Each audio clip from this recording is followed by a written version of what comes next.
오늘 함께 나눌 말씀은 구약성경 스가랴서 5장 1절부터 6장 8절까지 말씀입니다. 구약성경 1322페이지 스가랴서 5장 1절부터 6장 8절까지 말씀입니다. 찾았으면 한 절씩 저와 여러분이 교독하도록 하겠습니다. 제가 먼저 5장 1절 말씀 읽겠습니다.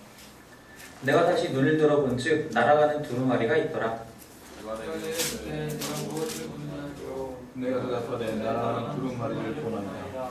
그 길이가 20규빗이요 너비가 10규빗이니라. 그가 내게 이르되 이는 온 땅 위에 내리는 저주라. 도둑질하는 자는 그 이쪽 글대로 끊어지고 맹세하는 자는 그 저쪽 글대로 끊어지리라 하니. 만일 여호와께서 이르시되 내가 이것을 보냈나니 도둑의 집에도 들어가며 내 이름을 가리켜 망령되이 맹세하는 자의 집에도 들어가서 그의 집에 머무르며 그 집을 나무와 돌과 아울러서 내게 말하던 천사가 나와서 내게 이르되 너는 눈을 들어 나오는 이것이 무엇인가 보라 하기로.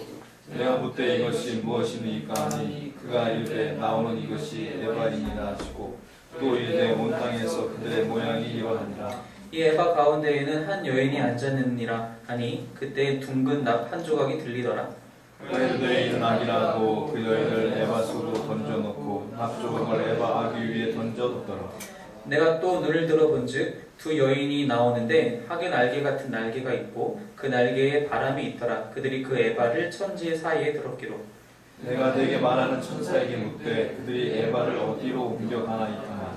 그가 내게 이르되 그들이 신할 땅으로 가서 그것을 위하여 집을 지으려 함이니라. 준공되면 그것이 제 처소에 머물게 되리라 하더라. 또 눈을 들어본즉 내 병거가 두 산 사이에서 나오는데 그 산은 구리 산이라. 첫째 병거는 붉은 말들이, 둘째 병거는 검은 말들이, 셋째 병거는 흰 말들이, 넷째 병거는 얼음지고 건장한 말들이 되어있느니라. 내가 내게 말하는 천사에게 물어 이르되 내 주여 이것들이 무엇이니까 하니. 천사가 대답하이르되 이는 하늘의 내 바람인데 온 세상의 주 앞에 서 있다가 나가는 것이라. 검은 말은 북쪽 땅으로 나가고 흰 말은 그 뒤를 따르고 어룽진 말은 남쪽 땅으로 나가고. 건장한 말은 나가서 땅에 두루 다니고자 하니 그가 이르되 너희는 여기서 나가서 땅에 두루 다니라 하매 곧 땅에 두루 이렇게 다니라. 읽습니다. 그가 내게 외쳐 말하여 이르되 북쪽으로 나간 자들이 북쪽에서 내 영을 쉬게 하였느니라 하더라. 아멘. 스가랴서를 계속해서 함께 보고 있습니다. 이제 오늘 본문 말씀은 이제 여덟 가지 환상 중에서 마지막 세 가지 환상을 이제 오늘 본문에서 이야기를 하고 있습니다. 전에 말씀드린 대로 스가랴의 8가지 환상은 서로 앞뒤가 매칭이 되는 그런 구조를 가지고 있어요. 그래서 4, 5번 환상이 가장 중요하고, 그래서 그 4, 5번 환상을 통해서 여호수아 대제사장과 스룹바벨을 이제 하나님께서 이들 성전 재건을 위해서 예배하셨다라는 말씀을 이제 거기서 중심적으로 하고, 그것을 설명하기 위해서 좌우 1, 2, 3번과 6, 7, 8번 환상이 이렇게 서로 이제 감싸 안고 있는 그런 구조를 갖고 있습니다. 그래서 오늘 우리가 읽은 이 6, 7, 8번 환상은 이 모든 환상을 다 이제 마무리하면서 이제 하나님이 성전 재건에 대해서 다시 한번 격려하시고 때로는 훈육하시는 그런 말씀들, 메시지들을 우리에게 주고 있습니다. 차례대로 한번 살펴보면 여섯 번째 환상에서는 날아가는 두루마리가 스가랴에게 보이게 됩니다. 스가랴가 볼 건데 하늘을 보니까 엄청나게 큰, 거기 이제 오늘 본문이었던 5장 2절 말씀에 보니까 길이가 20규빗, 너비가 10규빗인 엄청나게 큰 두루마리가 하늘을 날아가고 있어요. 이제 이 정도 크기면은 이제 비교하자면은 그 당시 성전에 있는 성소의 크기와 아주 정확히 똑같은 사이즈거든요. 이 정도 크기가. 근데 그만한 두루마리가 하늘을 날아가고 있는데 그 두루마리에 무엇이 써있냐면은 한쪽에는 도둑질하는 자들을 향한 저주가 쓰여 있고 한쪽에는 맹세하는 자들을 향한 저주가 쓰여져 있는 거예요. 그 두 부류의 사람들에게 저주를 주기 위해서 또 그 저주되어 있는 대로 심판하기 위해서 그 두루마리가 이제 찾아가고 있는 거예요. 얼마나 이게 중요한 범죄였으면은 이렇게 따로 떼내가지고 이렇게 얘기하고 있느냐, 또 하나님께서 직접 환상까지 보여주시면서 이렇게 얘기하고 있느냐. 그럼 당시의 상황이라는 것이 지금 현재 포로기를 마치고 나서 돌아온 상황이기 때문에 아마 이들 사이에서 그런 일들이 많이 발생했는지 모르겠어요. 왜냐면은 자기의 모든 것들, 거의 한 50년, 60년 가까이 바벨론에 살면서 어느 정도는 정착을 하려고 했던 그런 단계였을 텐데 그걸 다 버리고 다시 이스라엘 지역으로 다시 돌아왔어야 됐기 때문에 돌아오면 다시 돌아왔으니 맨 땅에서 정말 다시 시작하는 것이기 때문에 가진 게 없단 말이죠. 서로 부족한 가운데 도적질이 많이 일어났을 수도 있고 또 그 와중에 서로 이런 거짓 맹세들이 일어났을 수 있다는 것이죠. 여기서 이제 맹세하는 자들에 대해서 저주한다는 것, 즉 맹세를 죄로 보는 이유는 무엇이냐면은 그 맹세가 그냥 맹세가 아니라 보면 4절 중반부에 나와 있는 것처럼 내 이름을 가리켜 망령되이 맹세하는 자들이라고 얘기하고 있어요. 그냥 맹세를 얘기하는 것이 아니라 하나님의 이름을 가리켜서 망령되이 맹세한다. 무슨 뜻이냐? 하나님 앞에서 거짓을 이야기한다는 거예요. 근데 쉽게 얘기하면 이런 거죠. 재판이 있으면 그 재판 가운데서 이제 증인이 출석을 하게 되면 증인이 먼저 선설하잖아요. 요즘도 선설하죠. 이제 우리나라에서는 우리나라 법정을 제가 가본 적이 없어서 모르겠지만 미국에서는 법정에서 증인 선설을 할 때 성경을 이제 손에 얹고 하나님 앞에서 이렇게 내가 거짓을 말하지 정직하게 얘기하겠다 이렇게 선설을 하거든요. 근데 당시도 당연히 마찬가지죠. 이스라엘은 하나님이 다스리시는 나라고 모든 재판이 하나님 앞에서 이루어지게 돼요. 사사기 시절에서도 사사들은 사실은 재판하는 재판관의 의미도 갖고 있거든요. 그들이 이제 하나님의 뜻에 따라 재판하게 되는데 증인이 참석을 해서 이제 증언을 하게 되면은 하나님 앞에서 이야기하는 것인데 이것을 거짓으로 얘기한다는 거예요. 이것이 바로 망령되이 맹세한다라고 얘기하는 것이죠. 이런 일들이 아마 종종 있었나 봐요. 하지만 여기서 얘기할 때에는 이 두 가지 특정한 범죄에 대해서 얘기하는 것이 아니라 사실은 이 두 가지 죄목이 모든 죄악을 다 아우고 있다는 것입니다. 무슨 뜻이냐? 도둑질한다는 것은 무슨 얘기입니까? 이웃의 것을 탐한다는 거예요. 내가 이웃의 재물을 탐할 수도 있고요. 이웃이 갖고 있는 권세가 탐날 수도 있고요. 이웃이 가지고 있는 시간이, 노력이, 혹은 그 생명이 탐날 수도 있다는 것이죠. 즉 이웃의 것에 대한 모든 범죄를 이 도덕질 하나로 표현하고 있다는 거예요. 바꿔 얘기하면 이웃에 대한 사랑이 부재한다는 얘기입니다. 이웃을 향한 사랑이 사라져서 이웃을 향한 탐욕만 남아있게 된 상황이라는 거예요. 현재 상황이 지금 그렇다는 거예요. 그 이웃에 대한 범죄를 도덕질로 표현하고 있다는 것이죠. 또 한 가지 이 거짓되이 망령되이 맹세하는 것, 거짓 증언하는 것은 즉 하나님 앞에서 범죄하는 것, 즉 하나님께 대한 범죄를 이야기를 하고 있어요. 이웃에게 범죄하는 것, 그리고 하나님께 범죄하는 것, 즉 이 두 가지가 무엇입니까? 모든 범죄를, 모든 죄악을 얘기하는 것이죠. 왜? 예수님께서 복음서에서 뭐라고 말씀하시죠? 율법이 무엇이고 영생을 어떻게 얻을 수 있습니까?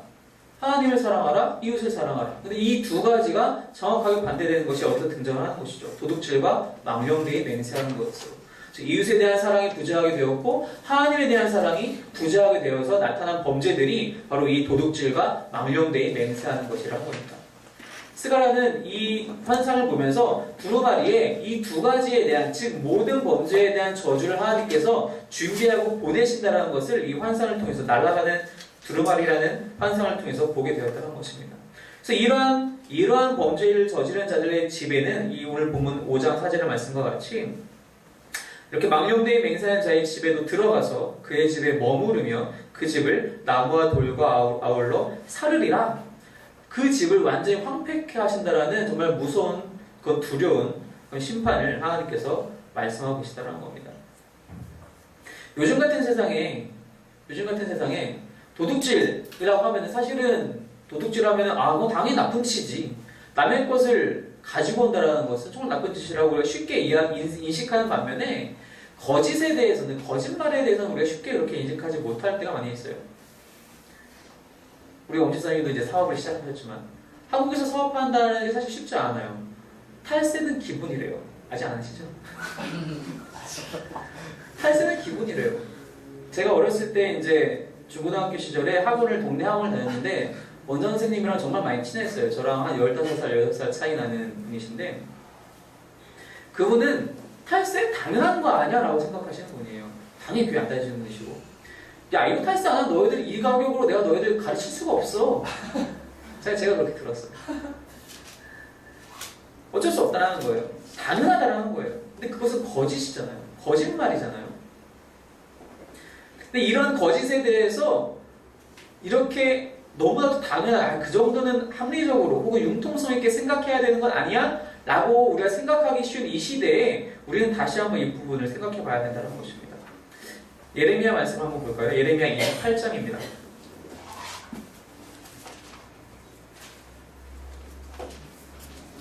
예레미야 28장 15절에서 17절 말씀입니다. 구약성경 1091페이지 예레미야 28장 15절에서 17절까지 찾으셨으면 함께 읽겠습니다. 15절 말씀부터입니다. 시작. 선지자 예레미야가 선지자 하나니아에게 이르되 하나니아여 들으라. 여호와께서 너를 보내지 아니하셨거늘 네가 이 백성에게 거짓을 믿게 하는도다. 그러므로 여호와께서 이와 같이 말씀하시되 내가 너를 지면에서 제하리니 내가 여호와께 패역한 말을 하였음이라. 내가 금년에 죽으리라 하셨느니라 하더니 선지자 하나니아가 그의 7째 달에 죽었더라. 이게 무슨 얘기냐면은 하나니아라는 선지자가 이제 그 28장 1절 말씀에 보면은 시드기야 왕 때 일어납니다. 그 사람이 하나님의 말씀이라고 얘기하면서 선포하는 거예요. 근데 그 선포가 다 거짓이란 겁니다. 하나님이 예레미야 선지자에게 주신 말씀은 분명히 너희는 포로로 끌려갈 것이다. 그날에 너희는 나의 말을 기억하고 회개하라고 하나님이 주신 말씀인데 예레미야와는 전혀 반대. 우리는 절대 그럴 리가 없어. 가 바로 하나니아가 선포한 말씀이에요. 근데 사실 선포한 이야기죠. 근데 그 문제는 그것은 하나님께로부터 온 것이 아닌데도 자신은 하나님께로부터 받았다라고 얘기하면서 거짓으로 그렇게 얘기하는 거예요. 그래서 어떻게 됩니까? 예레미야가 그에게 하나님의 말씀을 대신 전달하죠. 너가 지금 내 이름을 가지고 거짓말을 하고 있으니 너는 올해 분명히 죽을 것이다. 근데 이 사건이 언제 일어난 사건이냐? 28장 1절 말씀에 보면은 유다왕 시드기야가 다스리기 시작한 지 4년 5째 달, 즉 4년 5월에 이 사건이 일어난 거예요. 4년 5월에 예레미야가 하나니아에게 너 올해 죽을 거야. 17절 말씀 보니까 하나니아가 그의 7째 달, 즉 4년 7월에 죽었다라고 얘기하고 있습니다. 하나님의 이름을 팔아먹은 거예요. 자신의 명예를 위해서, 자신의 권세를 위해서, 자신이 좀 더 잘나 보이려고 하나님의 이름을 팔아먹었던 겁니다. 그런 거짓을 행하고 나니까 하나님의 벌을 받을 수밖에 없죠. 그것이 바로 죽음으로 드러났다는 것입니다. 어떻게 보면 이것은 요즘으로 치면은 설교자들에게 해당되는 말씀일 것 같기도 해요. 하나님의 이름이라고 얘기해놓고 거짓된 복음을 전파하고 있는 것이죠. 혹은 이단의 어떤 교주들이라든지 그런 사람들이 다 해당된다고 볼 수 있을 것 같아요. 근데 그런 사람들만 여기에 해당되느냐? 또 그렇지 않아요. 사도행전 말씀을 한번 볼까요? 사도행전 5장입니다.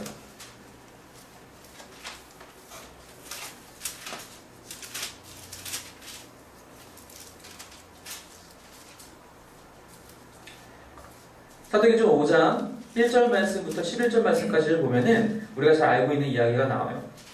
오늘 먼저 읽기는 9절에서 11절까지 함께 읽을까요? 5장 9절에서 11절 말씀입니다. 시작. 베드로가 이르되 너희가 어찌 함께 꾀하여 주의 영을 시험하려 하느냐? 보라, 내 남편을 장사하고 오는 사람들의 발이 눈앞에 이르렀으니 또 너를 메어 내 가리라 하니 곧 그가 베드로의 발 앞에 엎드러져 혼이 떠나는지라. 젊은 사람들이 들어와 죽은 것을 보고 메어다가 그의 남편 곁에 장사하니 온 교회와 이 일을 듣는 사람들이 다 크게 두려워하니라.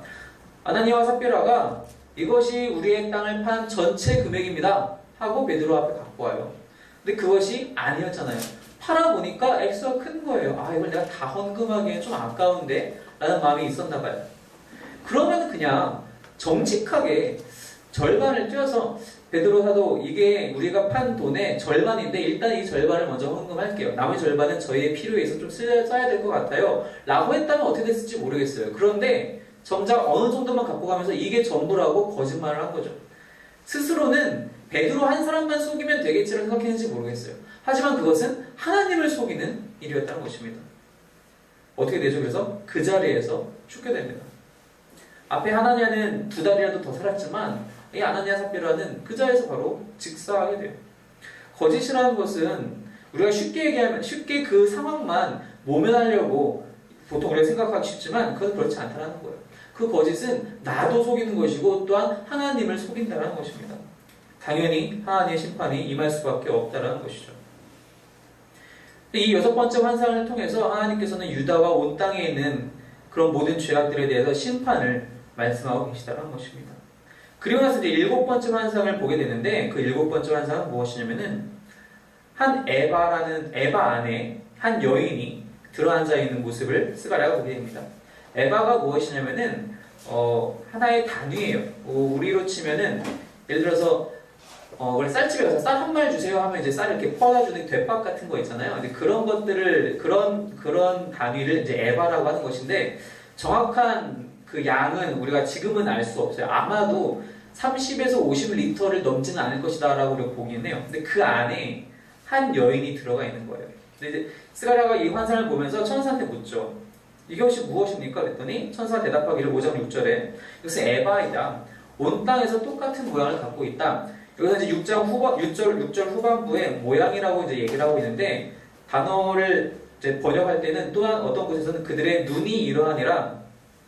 우리가 이제 눈금을 얘기를 하잖아요. 눈금. 그 어떤 무언가를 측량할 때 그들의 눈금이 이러하니라 이렇게 이제 우리가 번역할 수도 있어요. 그렇다는 얘기는 온 땅 가운데 죄악이 이만큼 찼다, 이 눈금만큼 찼다라고 이야기를 하고 있는 거예요. 근데 그것을 좀 더 형상화시켜서 한 여인이 앉아있는데 그 여인이 악이라고 이야기하고 있어요. 악을 형상화시켜서 그 여인으로 묘사하고 있는 것이죠. 근데 그 악이 그 안에 들어있는데 못 빠져나오게끔 나무로 밀봉을 한 거예요. 그 입구를 밀봉을 하고 그것을 어떤 두 존재가 또 나타나가지고 그것을 저 멀리 보내고 있는 장면입니다. 어디로 보내느냐? 11절 말씀 보니까 5장 11절 말씀 보니까 그가 내게 이르되 그들이 신할 땅으로 간다. 신할 땅은 어디를 얘기하는 거냐면은 바벨론 지역을 얘기를 하고 있는 거예요. 바벨론 지역으로 그 악을 봉인시킨 악을 보낸다는 겁니다. 즉 하나님의 나라 이스라엘 지역에서 악을 다 뽑아내서 심판하고 온전히 다 뽑아내서 저 먼 지역으로 보내는데 악의 원천이라고 사람들이 생각하고 있는 바벨론으로 보내버린다는 거예요. 그리고 바벨론 하면 바로 떠오르는 것들이 뭐가 있죠? 바벨탑 사건이 있고요. 또 모든 죄악에 대한 원천을 얘기를 할 때 계시록에서도 그런 이야기 바벨론에 대해서 묘사를 많이 해요. 그곳으로 다 옮긴다라는 거예요. 왜냐? 하나님의 백성이 있는 곳에는 하나님의 백성 가운데에는 악이 거할 자리가 없다라는 것을 이렇게 묘사해 주시는 거예요. 그곳에서는 어떠한 악도 존재해서는 안 된다라고 이야기하고 있다는 것입니다. 아까 말씀 전에 찬양을 부르면서 그 라틴어 찬양 우비카레타스를 이제 알아갖고 왔는데 그 한글 가사에 보니까 사랑의 나눔이 있는 곳에 하나님께서 계시도다. 맞는 말이죠. 이 반대도 맞는 말이에요. 하나님께서 계신 곳에 사랑의 나눔이 있어요. 무슨 뜻이냐? 하나님께서 계신 곳에는 악이 있을 수가 없다는 거예요. 하나님의 백성이 있는 곳에는 악이 있을 수가 없는 거예요. 그래서 하나님께서 그것을 다 제거하셔서 완전히 밀봉하신 다음에 저 멀리 악의 원천으로 그 원래의 자리, 원래의 심판의 자리, 죄악의 자리로 이동시켜 버리셨다는 것입니다. 그렇게 다 정리를 하고 나니 이 8번째 환상에서 뭐라고 얘기하고 있냐면은 내 병거가 나옵니다. 많은 말들이 여러 종류의 말들이 그 병거를 지금 메고 있어요. 이것들은 무엇입니까? 스가랴가 물어보죠. 6장 5절에 보니까 대답할 천사가 뭐라고 대답하냐면 이는 하늘의 내 바람인데 온 세상의 주 앞에 서 있다가 나가는 것이라. 두루두루 다니면서 온 세상을 또 살펴보는 거예요. 기억나십니까? 첫 번째 환상에서도 말들이 잔뜩 나와가지고 두루두루 온 땅을 살펴보는 장면이 나왔잖아요. 여기서 똑같은 일들이 발생을 합니다. 그러면서 두루두루 다니면서 그 결과가 어땠냐면은 8절 말씀해 보니까 그가 내게 외쳐 말하여 이르되 북쪽으로 나간 자들이 북쪽에서 내 영을 쉬게 하였느니라 하더라. 북쪽에서 내 영을 쉬게 하였느니라. 이게 무슨 뜻이냐면은 개정 성경에서는 이렇게 내 영을 쉬게 하였다라고 이제 번역을 했고요. 개역 한글 성경에서는 내 마음을 시원케 했다라고도 번역을 해요. 둘 다 맞는 뜻이에요. 북쪽에서 내 영을 쉬게 했다는 것은 크게 사람들이 두 가지로 이제 해석을 하는데 첫 번째는 무엇이냐면은 예루살렘을 기준으로 항상 북쪽을 얘기할 때에는 이방 세력의 침입에 대해서 얘기를 해요. 그 예루살렘이라는 도시의 특성상 침입을 받을 수 있는 방향이 북쪽이 거의 유일하다라는 거예요. 그래서 바벨론이 쳐들어오든 아수르가 쳐들어오든 주로 북방에서 이제 쳐들어온다는 것이죠. 그래서 북쪽을 얘기하면은 이방인들, 이방 민족들 혹은 이제 바벨론을 이제 묘사를 하는 것이죠. 그곳에서 나의 영, 즉 하나님의 영을 쉬게 하였다는 것은 무슨 뜻이냐면은 시원케 하나님의 마음을 시원케 하였다는 것은 그곳의 모든 상황들을 정리했다라는 거예요. 그 모든 바벨론의 그런 죄악의 그런 악한 모든 상황들을 이제 다 정리하고 하나님의 마음이 드디어 편안케 시원케 되었다는 것을 이야기한다는 것입니다. 두 번째 해석은 무엇이냐면은 이 내 영을 쉬게 한다라는 것이 이 쉰다라는 단어가 또 다른 뜻으로 해석을 하면은 머물러서 활동한다라고도 번역을 할 수가 있어요. 그렇다면 하나님의 영이 그 북쪽에 있는 지역에 가서 어떤 활동을 하게 되냐면은 그곳을 정리하는 것은 똑같은데 그곳에 아직 남아있는 이스라엘 사람들이 돌아오게끔 활동하고 계신다는 거예요. 왜냐하면 그 땅은 이제 하나님께서 심판하실 것이고 멸망할 자리이기 때문에 다시 돌아오게 한다는 것이죠. 그런 일들을 하고 있다는 것이죠.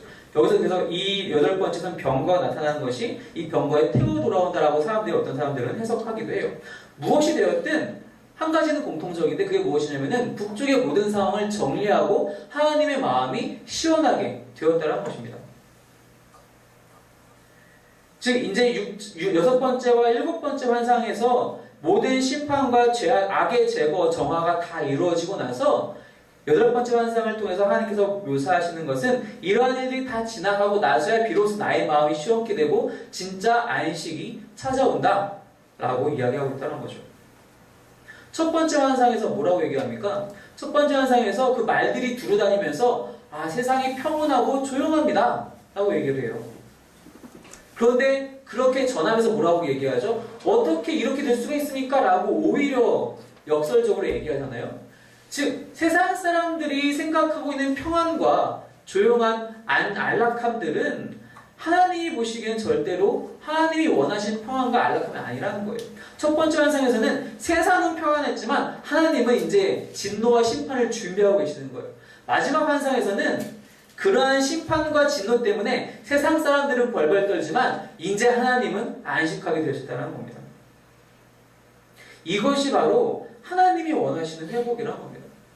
사람이 원하는 회복은 전혀 다른 곳에 있어요. 내 한 몸 편한 게 사람이 원하는 회복이에요. 여러분 회복이라는 단어 혹은 요즘 많이 쓰는 꽤 오래됐죠. 힐링이라는 단어 딱 떠오르면은 사람들마다 각자 원하는 그 이상향이라는 것이 있기 때문에 다 다르게 느껴져. 어떤 사람은 힐링하면은 멋진 바다가 펼쳐져 있는 동남아의 아름다운 휴양지 거기 이제 의자 하나 딱 놓고 누워서 이제 일광욕도 하고 어떤 사람은 구찌 샤넬 매장 뭐 이런 거 어떤 사람은 뭐 치즈케이크 이런 거 사람마다 다 떠올리는 게 달라요. 힐링이라고 생각했을 때 제일 먼저 떠오르는 게 다 달라요. 사람은 그렇게 생각하지만 하나님이 원하는 회복은 정결케 되는 것이 그래서 모든 죄악이 제거되는 것이 하나님이 원하시는 그리고 하나님이 바라고 그곳을 향해 가시는 회복이란 겁니다. 비로소 이 모든 일들이 일어나야지만이 내 영을 쉬게 하였느니라 내 마음이 시원케 되었느니라 라고 하나님께서 말씀하시는 그 단계가 찾아온다는 것입니다. 세상 사람들이 이것이 진짜 회복이다 이것이 진짜 힐링이라고 얘기할 때 우리 믿는 자들은 속지 말아야 한다는 것입니다. 때로 하나님이 원하시는 회복이 우리의 바라는 것과 전혀 다를 수가 있어요. 저도 어렸을 때 어떤 문제에 대해서 오랫동안 기도한 후에 하나님이 그 기도에 대해서 제가 바라는 것과 전혀 다른 응답을 주셨는데 전 그 응답을 듣는 순간 평안해졌어요. 사실 그 전까지만 해도 이렇게 안 되면 어떡하지 하는 두려움과 불안함이 있었는데 오히려 그 응답을 듣자마자 평안이 찾아와요. 포기하면 편해 그런 게 아니에요. 하나님의 응답은 그 말씀은 그 자체로 능력이 있어서 우리에게 평안을 주실 수밖에 없어요. 이건 경험해보지 않으면은 불안과 두려움에 떨 수밖에 없어요. 하지만 경험해본 사람들은 기도하는 가운데 설령 이 일이 내 뜻대로 진행되지 않는다 할지라도, 내가 원하는 회복과 내가 원하는 힐링이 나타나지 않는다 할지라도 정작 진짜 중요한 평안과 회복이 나에게 임할 수 있다는 것을 알고 있어요. 경험을 해본 사람들은 그것을 믿고 기도할 수 있다는 겁니다. 그래서 전혀 원치 않은, 예상치 못한 돌발적인 상황이 발생한다 하더라도 그것이 하나님께로부터 온 것이면 아멘 감사합니다라고 받을 수 있다는 겁니다. 욥은 하루아침에 모든 것을 잃었잖아요. 처음부터 원망하던 거 아니에요. 주신 분도 하나님이시니 가져가시는 분도 하나님이십니다라고 얘기하는 게 욥이었어요.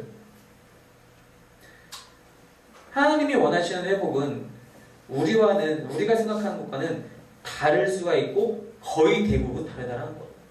우리가 하나님과 동일한 선상에서 하나님의 그 수준의 그런 생각을 하고 있지 못하고 있기 때문에 우리는 항상 우리의 바라는 것과 하나님께서 바라시는 것이 날마다 다른 것을 맨날 그 충돌과 갈등 가운데 살아가고 있지만 정작 하나님이 주시는 것이 참된 평안임을, 그래서 예수님께서도 말씀하시듯이 세상이 줄 수 없는 평안을 너희에게 주노라, 오직 예수님만이, 하나님만이 그 평안을 우리에게 주실 수 있다라는 것입니다.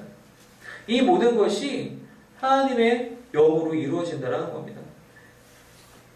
7번째 환상에서도 그러한 표현이 나타나는데 5장 9절 말씀에 보면 두 여인이 나오는데 하게 날개 같은 날개가 있고 그 날개에 바람이 있더라. 그래서 바람이라고 한 단어, 그 단어와 6장 말씀에서도 6장 5절 말씀에 천사가 대답하여 이르되 이는 하늘의 내 바람인데, 여기서 두 번 바람이라는 단어가 나오는데 바람이라는 단어를 여러 단어를 사용하긴 하지만 여기서 사용한 히브리어 단어는 루아흐라고 해서 하나님의 영을 얘기할 때 사용하는 단어예요. 자, 하나님의 영이 즉 하나님 스스로 이 악을 제거하시기도 하고 하나님 스스로 온 땅을 두루 감찰하시면서 이 모든 일들을 마무리하신다는 거예요. 즉 사람의 힘으로는 할 수 없다는 것입니다. 사람의 능력으로는 악을 제할 수도 없다는 거예요. 사람의 능력으로는 하나님의 마음을 시원케 할 수 없다는 겁니다. 무엇이 가능하게 하느냐? 하나님의 영이 그것을 가능하게 한다는 것입니다. 우리 지난주에도 말씀에도 같이 나왔지만 하나님의 영이 그렇게 가능하게 한다는 것은 하나님의 말씀을 우리가 듣고 그 말씀대로 믿어 순종할 때에 이러한 일들이 일어난다는 것입니다. 두려워하지 말라고 이사야 선지자도 얘기하고 있잖아요. 두려워하지 말라. 하나님께서 우리의 손을 붙들어 주신다라고, 그 굳건한 손으로 우리를 붙들어 주신다라고 얘기하고 있지 않습니까? 하나님이 원하시는 회복을 날마다 구하시기 바랍니다. 내가 원하는 회복이 아니라, 내가 원하는 힐링이 아니라 하나님이 원하시는 회복, 하나님이 지향하시는 그 회복을 우리가 함께 바라보길 소망합니다. 바로 그곳이 하나님의 나라입니다. 바로 그 자리가, 그 삶의 자리가 하나님의 나라입니다. 그건 멀리 있지 않아요. 내가 서 있는 이 자리가 하나님의 나라가 될 수 있어요. 그리고 되어야 해요. 우리는 그것이 저 멀리 있는 나라고 내가 거기까지 가야 된다고 생각하기 쉬워요. 하지만 내가 있는 이곳에 하나님의 나라가 올 수 있다는 것입니다. 내가 말씀에 순종하고 하나님이 바라보시는 그 회복과 평안을 바라보면서 함께 간구할 때에, 소망할 때에 그것이 이루어진다는 사실을 믿으시면서 이번 한 주간도 역시 하나님과 함께 동행하시는, 그래서 하나님의 나라가 여러분의 삶의 자리에, 또 여러분의 가정과 직장 가운데 회복되어지는 놀라운 역사가 일어나기를 주님의 이름으로 축원합니다. 이렇게 기도하겠습니다.